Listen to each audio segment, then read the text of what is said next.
Silk Road. Were you a seller or a buyer? Uh, Neither. Neither.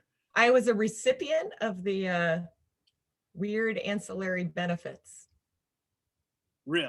Okay. So you didn't have a past name like Dread No, no, Pirate no, no, Roberts? no. Are you're speaking about my character, right? I wasn't actually. Katie wasn't in the Silk Road. I Yeah. myself was not a participant in the Silk Road, nor was my character in the movie. No, I know. I've seen the movie, and I've got to say, I thought the movie did your character Sandy a little bit wrong. Oh, you think? Because, well, yeah, because his name is Rick, the husband. Mm-hmm. He's done some bad things, and he's kind of in a bad place in life, and yet here he is shaming his wife for having a glass of wine. And then when we next see Sandy holding that glass of wine as an audience, we're kind of like, oh, shame on her, because that's the way it's set up. And I was like, that's kind of a weird angle to take for this That's mom. interesting. I felt like there were so many bigger fish to fry, but you're not wrong. Well, I mean, I get the bigger fish to fry, but it seems like Sandy's kind of in her own movie on the side, and she's dealt with a lot of stuff. So I was Yeah, like, she kind of she deserved earned that that. glass of wine. Yeah. And the movie kind of doesn't like delve into that too much until I the know end. the movie had a lot of road to cover there. So, but I do think that Sandy maybe deserves her own spinoff. Well, is Sandy based on a real person? I know we get in the beginning of the movie, it says based on a true story unless we made it up. Exactly. I'm paraphrasing. The character of Rick is a combination. So I think Sandy is also sort of a combination of some real people. I also think, there's a lot of delicate stuff going on with that family. So I think there was a lot of protection taken of them and a lot of care on Tiller's part to not delve in too personally, being that there's children involved. Well, you kind of open the movie and you end the movie, which kind of does make his story kind of a more family story as he delves into this deeper. Yeah, I think, Tiller did such a beautiful job of humanizing these characters, who are all pretty rotten humans, but showing, I think, a more human side to them, I think was a real beautiful choice on his part to make the characters just, I mean, look, no one's born a bad person, right? And no one sets out to be a bad guy. Everyone has the best of intentions. Well, that really is kind of this, I guess, angle of the movie is that Rick and then Dread Pirate Roberts and Sandy and the rest and the cop that has taken this guy down. They're not bad people, but they do handle bad things. And I knew this story a little bit from watching Alex Winter's 2 documentaries. Yeah. When I hear Dread Pirates Roberts, I always thought of this like dirty, kind of scuzzy old man hanging out. You don't realize it's like this, like Hottie Biscotti from Austin down there, exactly. Just like some little punk messing with everyone. When I saw it's Nick plays the character, and then I was like, well, he couldn't have exactly looked like this guy. They must have buffed it up. And then I went and looked at the real guy, and I was like, no, they got it pretty close. It's just a kid. Just a kid. Yeah, he's not in his basement exactly. But now, were you familiar with the dark web and what was going on there a few years ago, or is that something you completely stayed away from? I'm not like familiar with the dark web. I don't explore the dark web, but I am familiar with it only because I've researched some other projects as far as like, oh God, I was working on something that I was looking into like just how feasible it would be to buy an illegal weapon. I didn't buy one. But then I got very freaked out that like, I was like, are people going to be watching my computer now that I've been trying to buy an illegal weapon? So I've like delved in just on the research side of things. And then I knew about it just from, the news. And I also just think that like entities like Bitcoin are so bizarre. Like it's just so they're under, it's like, really, it's like, Stranger Things. It's like, I feel like there's a whole upside down of the internet that like I know exists. I don't understand the full scope of it, and it terrifies me. I'm baffled by how you even get on the dark web because I've never looked into it. But when I watch, like even in the movie when they show it, I'm like, how exactly do you access this? Because I just like it's better not to know. Well, there's like dark YouTube, and that gets pretty scary. And Yeah. sometimes, I can get into that, and then I watch it, and I'm terrified more than any horror movie I've ever seen. Some of the Yeah. stuff that's on Well, there. I'm honestly more concerned with like the weird viruses that are going to get on my computer after I delve into something like that. Well, now, do you talk out loud when you're searching for this weapon? Because I know there is a microchip in the what is it? The San I can't say the name. The TV set that starts with an The S that everybody Samsung. has. Samsung. There's Mm-hmm. microphones inside of those, and that could trigger if you go, oh, somebody's gonna look for me because I'm looking for a I weapon. mean, And that look, triggers I'm it. probably on some watch list. They've probably like listened in, and all I can say is like, if you're listening through my television or my microwave, like, God bless you, you must be so bored. I am a complete disappointment, truly. Well, would that come up in conversation recently, the Internet of Things? And that people already hijacked that. And that's like taking over your refrigerator, your telephone, or whatever the internet is, toys that your kids have that you may not realize. Yeah. And then hijack into this, and then they can do whatever they do with it. They did it once and it wasn't too bad, but I'm imagining something like that could happen again, like on a bigger scale. Sure. We should sell that to Tiller for his next movie. Well, do you remember when that happened? Yeah, well, I remember when something like that happened, and then there was a whole thing with baby monitors where people could like tap into your baby monitor. And again, like that's where I'm just like, I understand the privacy issues, but then I'm also just like, have at it. You're literally listening to me talk about my grocery list. Like you're not, your time is wasted on me. That's so what please, like by all means, everyone feel free to listen into my life because my mom was like, so they're going to track me going to Dollar General 8 times a week. Yeah. That's what they're going to find out about me. Exactly. Exactly. They're going to be so psyched that they can tap into my system and then just realize that I am completely average. Now, working with Jason Clarke, he comes in and he gives a pretty good performance in this, and you guys have some pretty strong scenes together. And like I would say, the end of the movie really ties this whole thing together, where we see him in jail. I don't want to give it away because it's kind of a twist ending, but I didn't know that much of the story to expect that. Yeah. How did you guys find that humanity in that final scene to kind of set this on the right path? Is like, yeah, this guy's in jail, but it's gonna be okay. And maybe it was the last scene that we shot chronologically, so we had everything building up to that point. But truthfully, Jason is just a truly gifted actor. Like he is rock solid and so present and so there that you don't have a choice but to be in it as deeply as he is when you're with him. He's phenomenal. Now, I wanted to say there's a game I started playing here since we were in lockdown. I don't know if you have Plex, but I just put it on Plex Relay, and then I say whatever comes up, I'm going to watch it from beginning to end. Oh, cool. And a movie came up called Fun Mom Dinner, I believe it's called. It's a little different than Silk Road.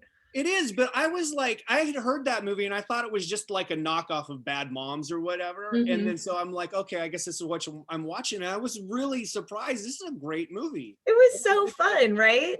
Yeah, I don't think a lot of people have gotten a chance to see this movie. And I wanted to give a shout out to that movie because I was like, this is not what I was expecting. And I thought, wow, this is a good movie. I'm glad I watched it. I probably wouldn't have watched it otherwise. Well, thank you so much. That was such a fun movie to make. With those 4 women, and any movie that says Fun Mom Dinner in the title, is shooting all nights. So we just had weeks of night shoots. By the end, we were delirious. It was the most fun. Well, I would say it was better than Bad Moms, I think it was called. And I think that's why it got kind of shuffled down, is because of the title. I feel like the title sort of, shot it in the leg a little bit because it did feel like it was piggybacking on that train. But it is so different. I think the heart of it is much different. It's like a much purer heart than like, being like, I'm a mom who drinks too much and hates my kids. Yeah, it was really a fun movie to watch. Like if you're the mom in this, and then you have that mom, and like people are doing a lot of double features now, they're stuck in the house on Friday night. I was like, that may be the perfect movie to follow Silk Road with, even though there's not the technical connection. Yeah, it'll be a real palate cleanser. It is. I think that's a good double feature. Now, I want to ask you. Well, I'll ask you two more things. I saw Paul Scheer the other day on Clubhouse. Oh, Are fun. you on it yet, or are you going to be on it? Because it really looks like that's how movie like this is going to be on Clubhouse soon. Oh, You already cool. see like or the Judas and the Black Messiah. Yeah, That's how they're doing press for that, and I was like, oh, this is a new it's thing. brilliant. I'm not on it. I'm not. I mean, really, when you ask me if I'm involved in the dark web, like I am internet real dumb. Yeah, me too. I So, click on a link that someone sends me. well, the Clubhouse isn't that hard to get on. It's just like Twitter, except for your speaking. I don't know if you're familiar with what it is. It feels like a lot of energy. That's what I thought. And then like I've been watching it in the last week, and everybody's going crazy over it. And All then right, well, that's I'll why take a look.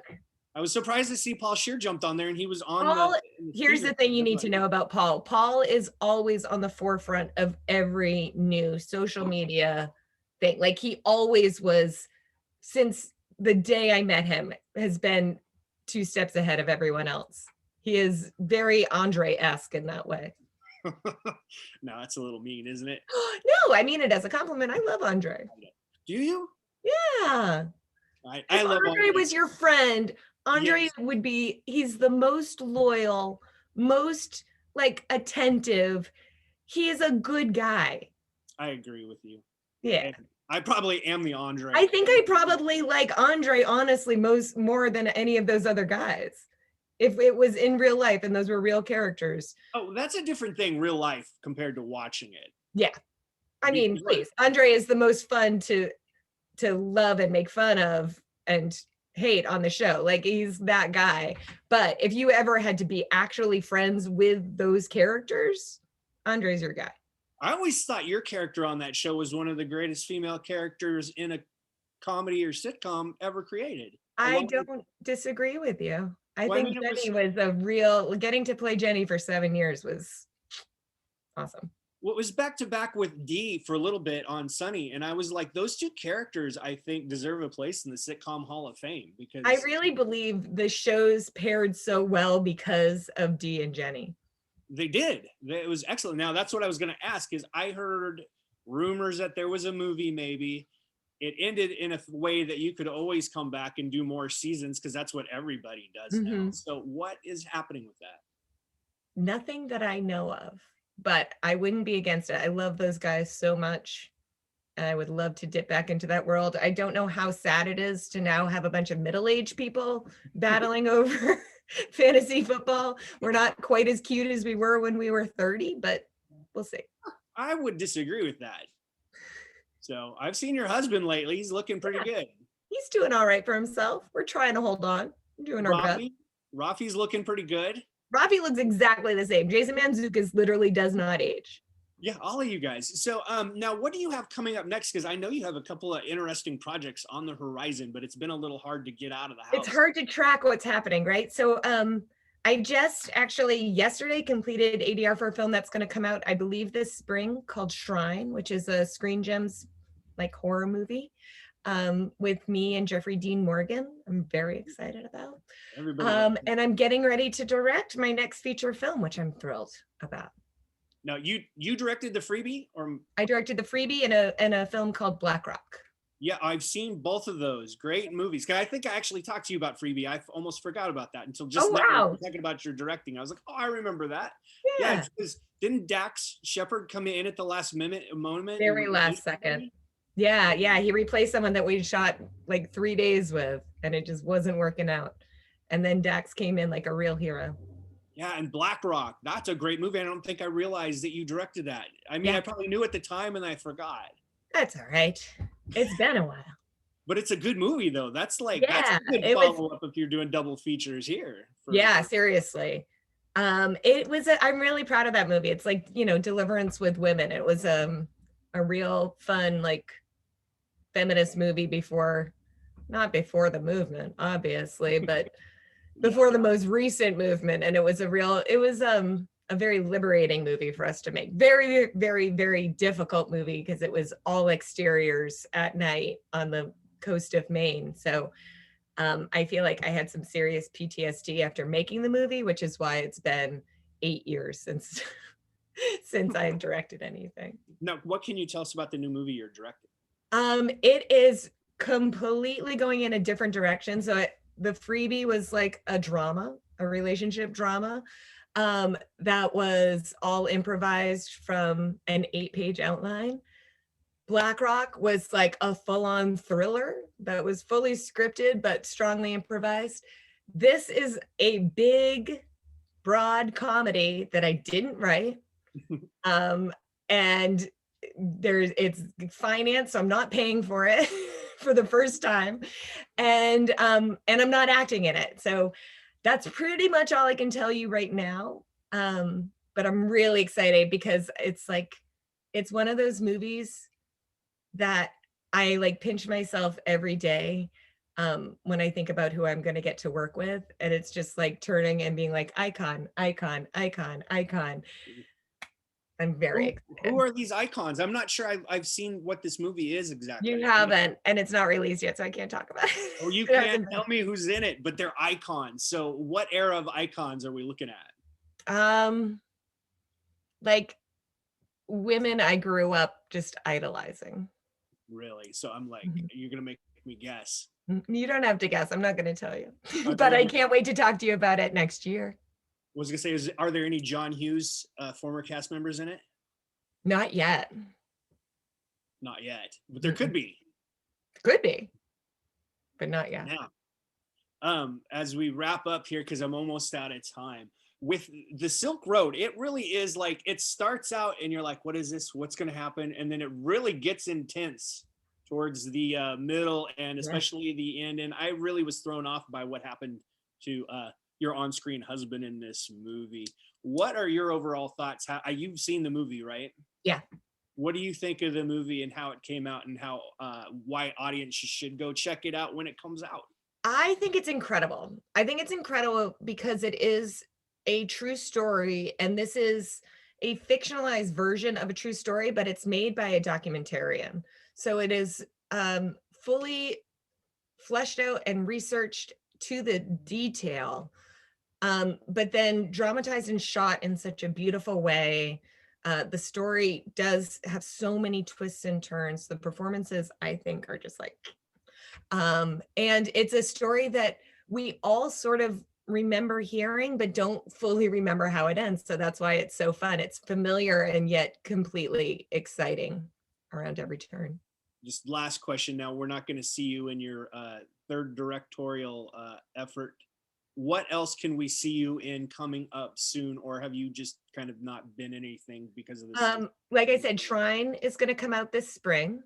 I believe they're aiming, I think it's going to be a theatrical later this spring. So a movie called Shrine. I feel like I'm like you, where I'm like, I feel like there's stuff. I don't know when it's supposed to be coming out. Yeah, I'm just surprised when they're like, hey, here's a movie. I mean, look, someone was like, oh, I saw you in Synchronic. And I was like, I was in Synchronic. Yeah. Don't remember. I did have some fun movies come out this year. One was Synchronic by Benson and Moorhead. That was a super fun, wild ride. And that was with Jamie Dornan and Anthony Mackie. So that came out. She Dies Tomorrow, Amy Simons' film. I want to watch that. Oh, it is the most pandemic centric movie that was made before the pandemic. Like, it is just wild. And it's kind of like the contagion of fear. And it's really, Amy Simons is just, I think, a brilliant brain. And I love watching everything she does because she's so artistically outside the box from what you're so used to seeing. So getting to be a part of that was a huge thrill. That came out earlier last year. And I think that's it, but I could be wrong. I'm doing a little bit of morning show this year. That'll come out at some point. What else have I done? I show up in weird places. If you find me somewhere, please let me know. Oh man, you know what? I did see you at the end of some movie where you came in for like 5 seconds. What There was a was movie this? called My Idiot Brother that I came in at the very end. Is that what you're thinking of? With Paul Rudd? That remember that, but I don't think that's what I'm thinking. That's what I do. It seems like you had a shopping cart. Were you in something with a shopping cart? And Oh, you just that's a show up, and I was like, no. possibly. Oh, were you in an Owen Wilson movie with Zach Galifianakis? I was in an Owen Wilson movie with Ed Helms Ed Helms. called Bastards. No, it's not called Bastards anymore. Oh, I know what you're talking about. Father Figures. Okay, I haven't Glenn seen. Close, Owen Wilson, Ed Helms, and I am in that movie. Okay, but wherever you show up, we always love to see you show Like up. I said, if you could just let me know, or my mom know, just let my mom know. She's always like, you didn't tell me you were in that movie. And I was like, I forgot. Do you really forget sometimes? Well, sometimes they're very quick. Like the Yeah. 80s Steinmetz movie, I'm a huge character in the movie, but I only shot 2 days. So like when they were saying, they called me for press and I was like, huh? Right. Wow. So that movie, the Synchronic movie also, I was there for a couple days. I haven't seen that, but that's been getting good reviews. That just came out like a Yeah. week or two ago. Yeah. So, but we'll end it by saying, if you have not seen Fun Mom Dinner, that's the name of it, right? Yeah. That, You saw me with a shopping cart in Bombshell. What's Bombshell? The Nicole Kidman, The Fox Roger movie. Ailes movie. Okay, that's what it was. Shopping cart. All right. See, I knew somewhere. I'm telling you, I show up in the weirdest spots. You never know where to look. I'm like, where's Waldo? It's fun though. Oh, we great. like it. So anyways, I'm so happy you came on to chat for a little while, and hopefully we'll see the league come back someday, because man, that's one of the greatest shows. Thanks. of all time. I hope it does.